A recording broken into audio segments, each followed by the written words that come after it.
Hello and welcome to the Stoic Tarot. My name is Ari and I do tarot and oracle deck reviews. And in this video, we're looking at the Tarot of the Spirit tarot deck by Pamela and Joyce Eakins. And without further ado, let's get right into it. Pretty standard packaging.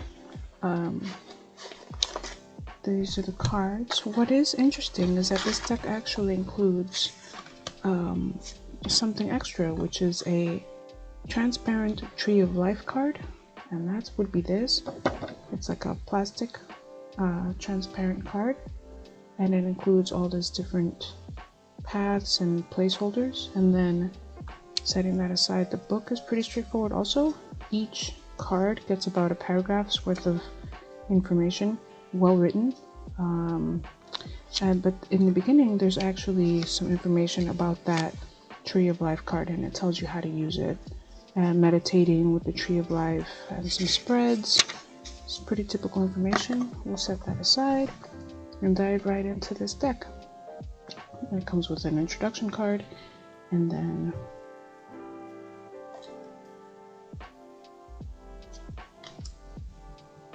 so this deck doesn't name the cards in the usual. I mean, you have the Tower, the Major Arcana. You have those are labeled according to how they are in the Rider deck, but the rest of the suite is based on the element.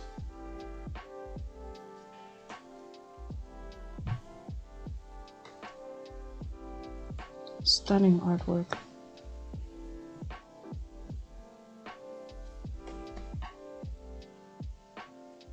If I had to guess, I would say it looks like acrylic maybe, or even oil.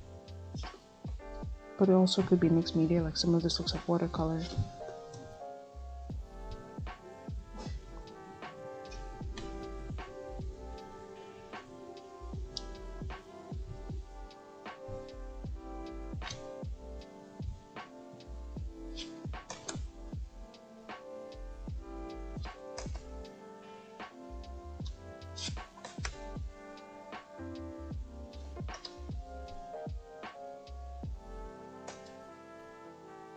This deck goes for about $17, and I'll leave a link to this deck in the description.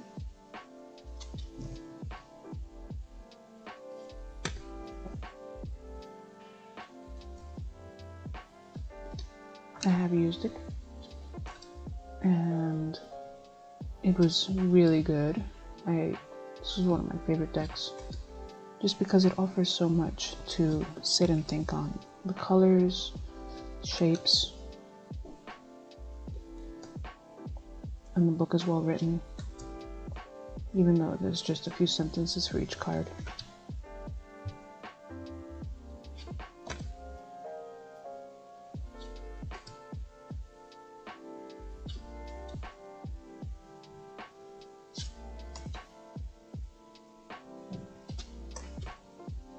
I have mixed feelings about decks that don't include the names of the cards according to like the traditional like Four of Wands, as opposed to what it might be in the Rider deck, because it makes it a little more challenging if you're not exactly sure which one of the minor arcana links to which element. And so in that way, if you want to research a card beyond the book provided, you have to do the added step of looking up what element associates itself with which suite. However, on the other side is the kind of extra, like the opportunity for thought.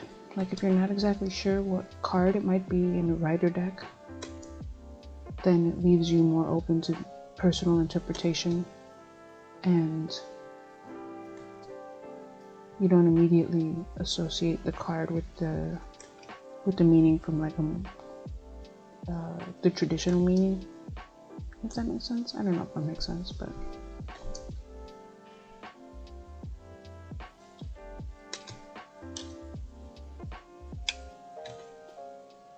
Like if you don't know what One of Wind is, you can just look at this and get a kind of intuitive sense for what this might be and what it means to you without being distracted by what this card might be in a different deck.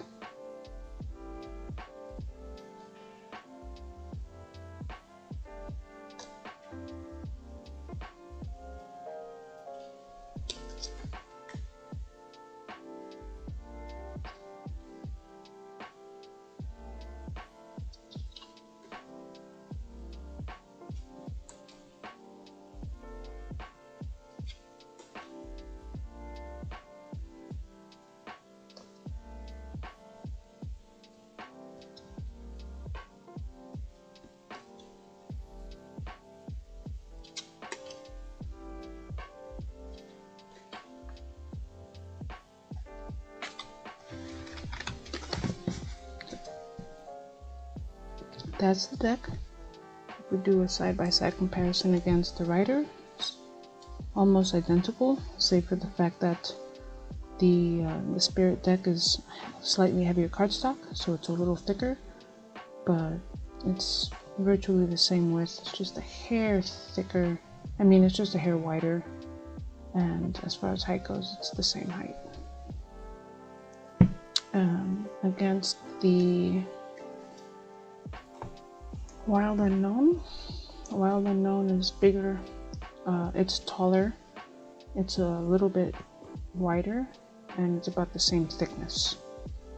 However, the Spirit deck is glossy, so it's more slippery than the Wild Unknown. But that's the review. I hope that you enjoyed it. My goal is to review every tarot and oracle deck out there. Definitely make sure you subscribe and hit the bell so you get notified for future videos. And thank you for watching. I hope to catch you again soon. Bye!